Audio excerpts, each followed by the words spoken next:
লক্ষ্মী পাঁচালীর বই পড়ে শোনাচ্ছি। দোল পূর্ণিমা নিশি নির্মল আকাশ, মৃদু গন্ধ বহিতেছে মলয় বাতাস। মলয় পর্বতে বসি লক্ষ্মী নারায়ণ, মনসুখে দুইজনে করে আলাপন। বিনা করে হেন কালে নানদ মহামুনি, ভক্তিবরে উভা এর প্রণমিল তিনি। কর জোরে লক্ষ্মীরে সমুদিরি শিবর, এক কথা কই মাগো তোমার বৎসর। একবার মত্তবাসী অন্যভাবে করে আহাকার, বলো মাগো কৃপা করি কি পাপের ফলে, মত্তবাসী নারী দুঃখে সদা জলে। শুনি লক্ষ্মী নারদের বলেন তখন, ধরাবাসী দুঃখ পায় পাপের কারণ। লক্ষ্মী রূপা নারী সেজে পাঠানোর মতে, আমারে ভুলেছে তারা পড়িয়া মতে। লজ্জা আদি গুণ যত রমণীর আছে, ক্ষণিক সুখে সুখের লাগি বর্জন করেছে। স্বামীর না মানে তারা না শুনে বচন, ইচ্ছা মতো হিতা সীতা করিছে ভ্রমণ। প্রতিগৃহে এই রূপের পাপের পাগার, অচলা হইয়া সীতা থাকি কি প্রকার।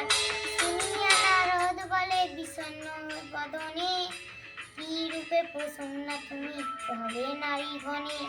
কি রূপে পাইবে তারা তব ছায়া, ওগো দয়া মুই তুমি না করিলে দয়া। নারদের বাক্য লক্ষ্মী অপ্রসন্ন হইল, আশ্বাস দানিয়া তারে বিদায় করিল। অতঃপর লক্ষ্মী মাতা বলে নারায়ণে, মত্তর দুর্গত প্রভু ঘুচাবো কেমনে। শুনিয়া লক্ষ্মীর কথা বলে নারায়ণ, অস্থির হয় না দেবী স্থির কর মন। আমি যাহা বলি তাহা স্থির রেখো মনে, ধারাধামে যাও লক্ষ্মীব্রত অপ্রচারণে। নারায়ণ বাক্য লক্ষ্মী আন্দারিত হয়, লক্ষ্মীব্রত প্রচারিত ধারাধামে যায়। বৃদ্ধার মাধ্যমে ক্ষীণ বেশে ভূমিত লাগিলে, সহসা অরণ্য এক বৃদ্ধারে দেখিল।